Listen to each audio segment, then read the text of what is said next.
Going to Good afternoon, students. Today we are going to look at how to derive sine formula.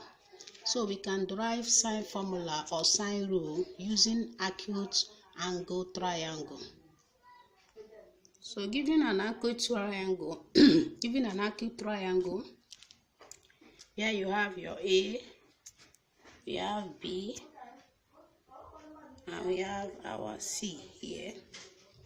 So if I draw a perpendicular line from A to bisect BC, so drawing a perpendicular line from A to bisect BC, I can label here to be my D. So this perpendicular line shows that our angle 90 degree is formed here. And since this angle C, the side facing angle C is our small letter, the side facing angle A is our small a. That means from here to here is A. From here to here is A. The side facing angle B is small letter B. So write it. Now, we are going to consider angle B. So if we use function to find trigonometric ratio of angle B, when we use sine, we are using sine because this AD, we don't know the side, but we have known C, A, and B. We don't know AD. So we can use the side that is facing B when we are considering angle ABD. You see that is AD. If you are considering angle ADC, it is still angle AD that is unknown.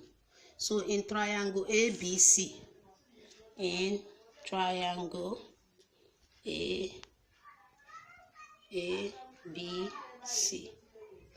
that is the whole of this triangle. If you are considering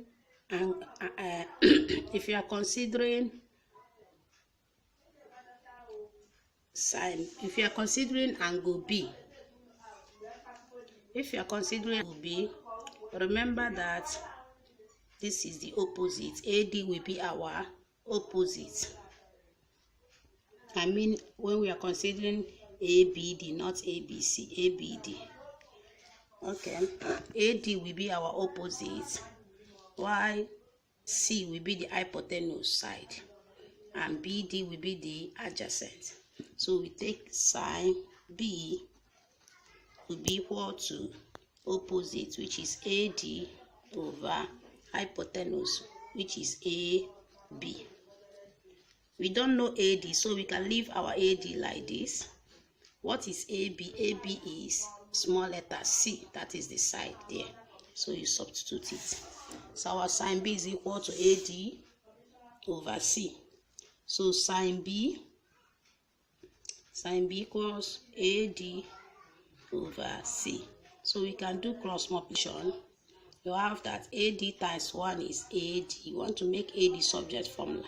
So you have C times sine B will give us C sine B.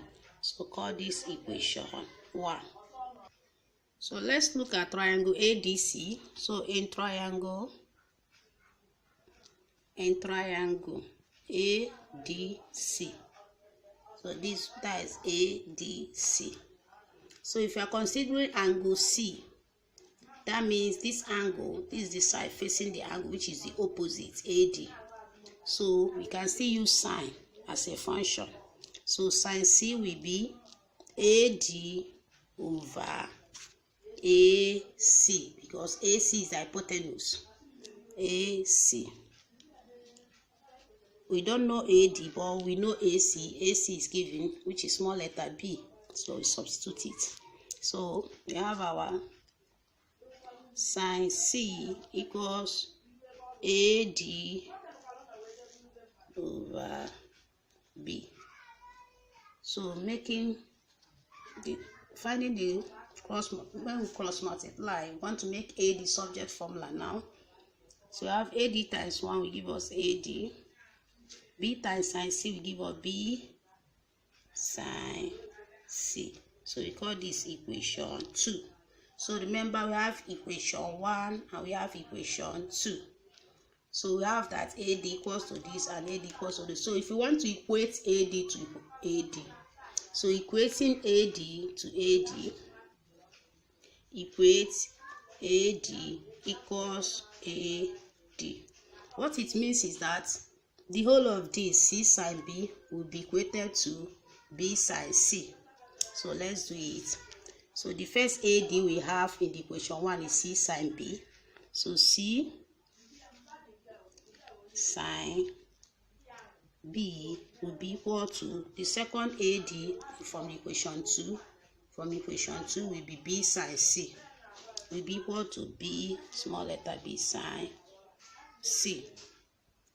Now, we can now